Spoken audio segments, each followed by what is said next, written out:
Jujutsu Kaisen has been captivating fans with its enigmatic characters and intricate plot lines, but one question that has lingered since the very beginning is, who is Itadori Yuji, and what is his true identity? The revelation in Chapter 143 finally offers some insight into this complex character's lineage and background. From the outset, fans have been curious about Itadori's parents. In the first episode/chapter, we witness a brief encounter between Itadori's grandfather. However, Yuji dismisses the topic, leaving us with an unanswered question that is not only pivotal in shonen tropes, but also crucial to understanding our protagonist. In the absence of concrete information, numerous theories about Itadori's parents emerged within the fan community. One popular theory suggests that Itadori's mother might be Yuki Sumuku.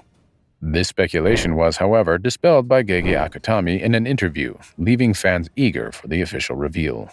The long-awaited revelation came in Chapter 143 and brought with it a series of shocking revelations that turned the story on its head. We were introduced to Itadori's mother, Kaori Itadori, who was unveiled as the host of the enigmatic brain, or Kenjaku. What made this revelation even more startling was the presence of stitches on her forehead, resembling those of Noritoshi Kamo and Geto Suguru. This revelation undeniably confirmed that Kenjaku had taken possession of Yuji Itadori's mother, Kaori Itadori. The appearance of these stitches lent weight to earlier speculations that the brain was indeed linked to Yuji's family. Chapter 160 further solidified this connection when Kenjaku, while rescuing Sasuke, expressed gratitude for her relationship with Yuji. It became evident that Kenjaku had possessed Yuji's mother after an extended period of inhabiting Noritoshi Kamo. This raised the question of what transpired during the nearly 100 years when Kenjaku's host remained unknown. Kenjaku also married into the Itadori family and had Yuji, making Yuji's connection to Kenjaku even more profound. The revelation of Yuji's mother's identity also raised the intriguing possibility that Choso and Yuji are related in a convoluted manner. With Yuji's mother being Choso's father or third parent, it begs the question, can they be considered stepbrothers in a rather unconventional sense? The unveiling of this familial link provokes us to ponder whether Satoru Gojo sensed something unique about Yuji from the beginning. While it's uncertain whether Gojo knew the specifics, his recent actions and involvement in key events suggest he may have been concealing crucial information throughout the story. Theories surrounding Itadori's mother have added layers of intrigue to the story. The notion that she might have been a powerful shaman, possibly from the zen'in clan or another prominent Jujutsu family, emerged due to Kenjaku's historical preference for powerful and resourceful hosts. Given her control of the anti-gravity curse technique, speculations arose about her lineage. The zen'in, Gojo, and Kamo families are the most prominent Jujutsu families, making them prime candidates. The zen'in family's history of mistreatment towards women and their obsession with power could make Itadori's mother a plausible member of the clan. Moreover, her facial features bear a striking resemblance to Naoya and Toji zen'in, suggesting a connection. The possibility of Itadori's mother being related to the Gojo family also arose, which would create a unique connection between Yuji and Yuta Okotsu. If true, it would raise questions about whether Satoru Gojo had knowledge of this connection all along. An intriguing twist in the story relates to Yuji's grandfather, Grandfatore, who was in the midst of warning Yuji's father, Jin Itadori, about Kaori and her death when the brain intervened. This mysterious conversation raises questions about the timing of Grandfadore's revelation and Jin's apparent lack of suspicion. How did Grandfatore possess this knowledge, and was it the reason for his warning to his son about Kaori? Another theory posits that Jin Itadori might have been unaware of Kaori's true nature and circumstances. It's possible that the brain took possession of Kaori's body after her death, shedding light on the conversation between Yuji's grandfather and Jin. This theory raises questions about the brain's motives and what it aimed to achieve within the Itadori family. Kenjaku being Yuji's mother also prompts inquiries about the circumstances of Yuji's birth. Did the brain intend to use the Itadori bloodline for a specific purpose?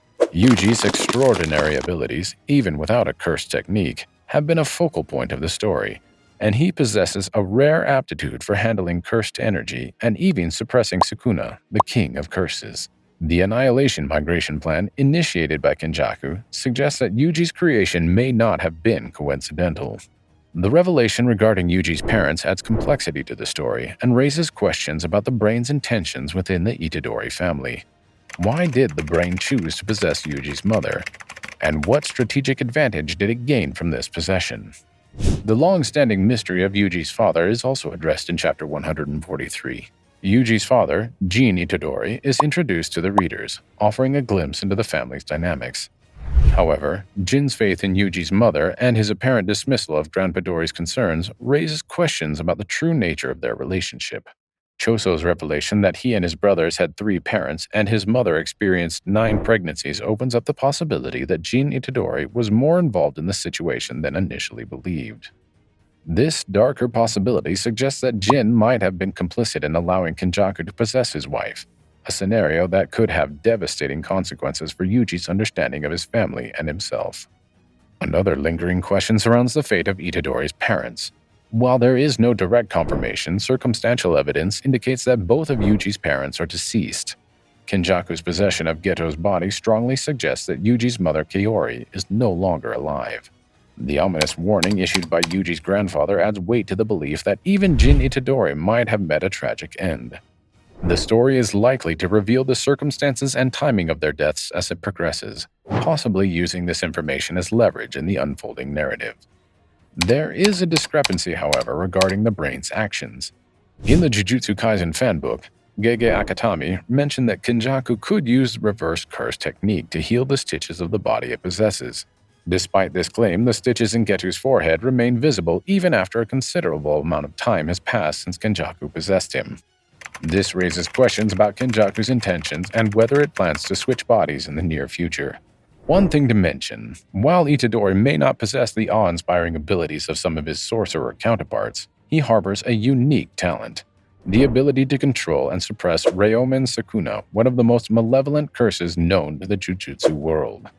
Itadori's remarkable control over Sukuna can be attributed to the fact that he was specially engineered as a vessel for Sukuna. This engineered lineage traces back to Kenjaku, the enigmatic figure associated with Mahito, Jogo, and Hanami. Kenjaku's motives for resurrecting Sukuna remain shrouded in mystery, and the exact process by which Itadori was made the perfect vessel remains unclear. Itadori's transformation did not end with just being a vessel. He also gained cursed energy after consuming Sukuna's finger, a power he didn't possess prior. This transformation enabled Itadori to become a Jujutsu sorcerer, granting him the strength to protect his friends. However, the price of this newfound power is the gradual weakening of Itadori's control over Sukuna as he continues to consume more of Sukuna's fingers.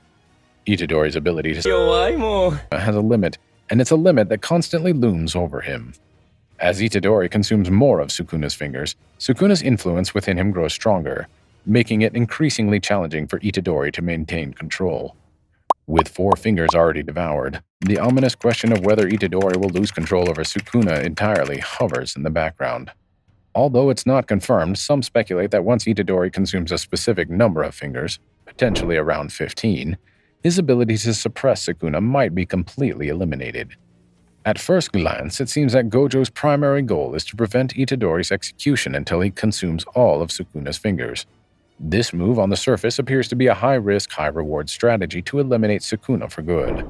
However, the truth runs deeper. Gojo's intention is not just about ridding the world of Sukuna's fingers. His real motive is to help Itadori gain control over Sukuna's powers. By suggesting that they postpone Itadori's execution until all the fingers are consumed, Gojo buys time for Itadori to become proficient in using Sukuna's cursed techniques. Gojo Satoru is not only a formidable sorcerer, but also an exceptional mentor and friend to his students, particularly Itadori. His role in the series is akin to characters like Kakashi Hatake from Naruto and Kasuki Urahara from Bleach, balancing wackiness with genuine care and powerful guidance. Gojo stands out for his unique approach, treating his students as equals rather than inferiors. His genuine concern for their well-being and his dedication to reforming the world of Jujutsu sorcery mark him as a mentor who strives for a better future for his students, especially Itadori Yuji. He wants to empower him, fostering his growth and helping Itadori Yuji realize his full potential. Yay! 一件落着